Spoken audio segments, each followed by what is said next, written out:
서명호 의원님 질의해 주시기 바랍니다. 네. 네, 서울 강남갑의 서명옥 의원입니다.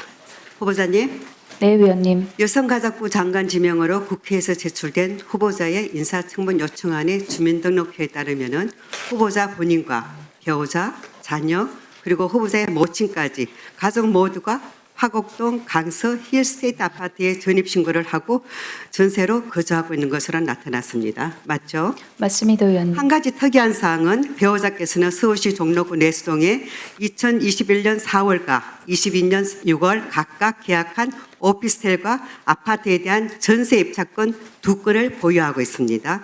좀 더 자세히 살펴보니까 오피스텔은 보증금 2천에 월세 153만 원, 아파트는 보증금 5천에 월세 450만 원입니다. 또한 603만 원으로 2022년 6월부터 월세로만 무려 603만 원이 매월 금액으로 지출되고 있습니다.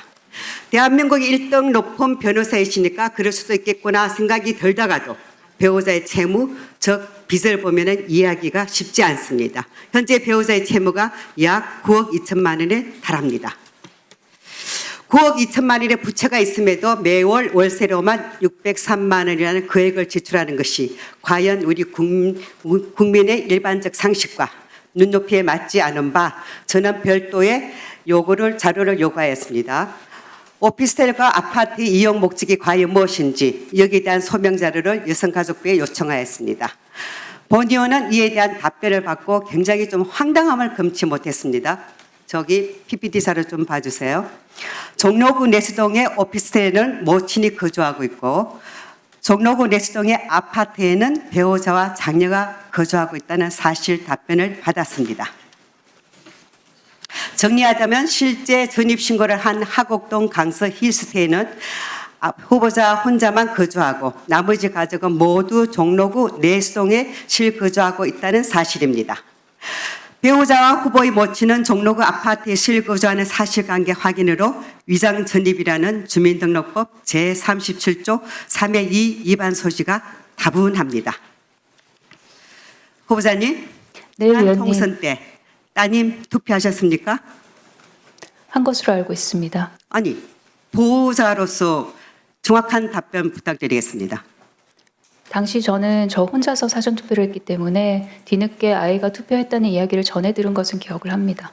따님은 강서구에서 투표하지 않았습니까? 사전 투표는 아무 데서나 할 수 있는 걸로 알고 그러면 있습니다. 따님은 사전 투표했습니까? 그런 걸로 알고 있습니다. 네, 그건 나중에 확인하겠습니다. 자, 모친과 배우자도 모두 투표하셨죠?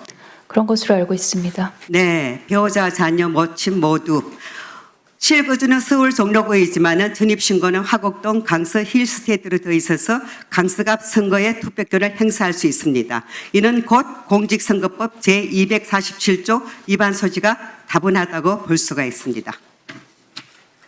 이 원장님을 비롯한 의원 여러분, 장관 후보자의 현행법 위반 의혹은 묵과할 사항이 아닙니다. 이사청문 경과보고서를 논의하고 채택할 사안이 아니라 현행법 위반 의혹을 밝히기 위해서 위원회 차원의 고발 조치가 필요하다고 봅니다. 그리고 여당에서는 보좌관 갑질 문제는 중요하지 않다고 얘기하고 있습니다. 그리고 여기 계신 여당의 의원님들은 본인의 어떤 자질보다는 능력을 보자 정책 질의를 하자고 합니다. 물론 말씀은 맞습니다. 그렇지만 훌륭한 정책은 좋은 품성에서 나옵니다. 후보자는 더 이상 변명으로 일관하지 마시고 자진 사퇴하시기를 바랍니다. 또 하나 더 질의를 드리겠습니다. 이거는 자료 요구하고 관계되는 사항입니다. 후보자께서는 가사도우미 증빙자료 제출에 대해서 민주당 의원님들께는 열람시켜 드렸고 야당 의원님들께는 자녀와 가사도우미의 유대감과 정서 등을 고려해서 제출이 어렵다고 하였습니다. 도대체 자료 제출과 자녀 사항이 무슨 연관이 있습니까? 의사인처로서도 도저히 저는 이해가 가지 않습니다. 여당 의원이 열람하는 것은 자녀에게 문제가 없고 야당 의원이 열람하는 것은 자녀에게 문제가 있습니까? 어른인 저로서도 정말 이해가 되지 않습니다. 오전 여당 의원 질의에 자녀가 강서구와 종로구를 왔다 갔다 한다고 했는데 그렇다면 가사도우미는 강서구에 있는지 그리고 종로구에 있는지 아니면 두 곳 다 가사도우미가 계시는지 또 이 가사도우미가 있었다면 동일인인지 그리고 가사도우미하고 따님의 그 정서적인 유대 관계가 아주 돈독하다고 하였습니다. 그러면 저는 그 가사도우미가 동일인인 것으로 추측이 됩니다. 그렇다면 그 가사도우미가 언제부터 따님과 그리고 따님을 케어하고 있었는지 그에 대한 여러 가지 증빙 자료 꼭 반드시 부탁드리겠습니다.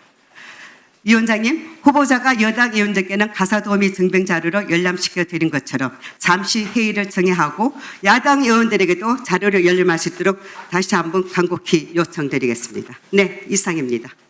잠깐 발언 계속하겠습니다. 후보자님, 계속 아까 그 따님 얘기를 하시거든요. 저도 자식을 가진 엄마 입장에서 그리고 한자를 돌보는 어른이었던 입장에서 장애인 자녀 정말 안타깝습니다. 정말 제가 같은 어려인이고 엄마들 입장에서 저도 뭐라도 도와드리고 싶습니다. 그렇지만은 그런 따님을 키워보신 엄마 입장에서 저는 그 보좌관들에게는 좀 더 따뜻하게 정말 책임지심의 마음으로 저는 보좌관을 리드해야 된다고 보고요. 보좌관실 하나조차 제대로 리드를 못하는데 과연 어느 대한민국의 부처 리드할 수 있겠습니까? 저는 자격이 안 된다고 봅니다. 여가부 장관 할 사람 정말 그렇게 없습니까? 저는 아니라고 생각합니다.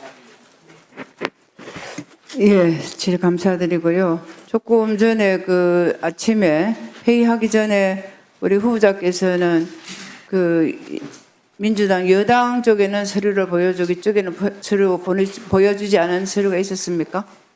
네, 그렇습니다, 위원장님. 예, 그럼 나중에 정회할 때 보여드릴 수 있습니까?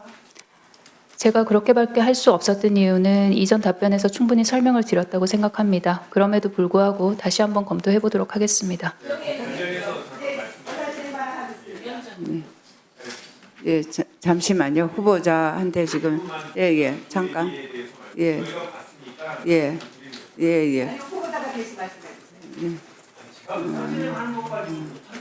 아직까지 의사진행 발언 안 드렸는데 자, 그러면 후보자님, 일단 우리 간사님 얘기를 듣고, 원래 자료는 양쪽에 다 보여줘야 되는 거 같은데, 사실 위원장님 저도 못 봤습니다만, 어쨌든 우리 김한규 우리 간사님 얘기하세요. 1분 드리세요. 아니, 존경하는 서명훈 의원님의 요구사항도 저는 일리가 있다고 생각합니다. 강선우 후보자가 저희에게 미리 제공하면서 배경 설명을 쭉 한 이유는 이제 가사도우미 하고 지금 발달장애 딸과의 관계가 되게 깊기 때문에 혹시라도 이 일로 이 가사도우미의 신원이라든지 뭐 소속된 업체가 공개돼서 혹시 일을 관두거나 그런 문제가 생길까 봐 걱정이 돼서 저희한테 먼저 보여주고 이걸로 혹시 추정이 되거나 혹시라도 이게 사본으로 제공되면 혹시라도 유출이 되지 않을까 걱정이 돼서 이제 상의하는 거였고요. 제가 자세히는 못 봤는데 여당 의원님께서 내용만 보시고 이거를 뭐 사본으로 공개하지 않는다라고 하시면 야당 의원들 후보자께서도 한번 적극적으로 검토하셔도 되지 않을까, 아니면 업체 이름을 좀 가린다. 근데 자료가 좀 많았습니다. 매달 계속 통보한 내용들이 다 있어갖고요. 그런 점을 보면서 만약에 간사분께서 먼저 보시고 여야 간사 보고 어떻게 이걸 자료 제공하거나 열람하게 할지 한번 협의하시면 그 부분은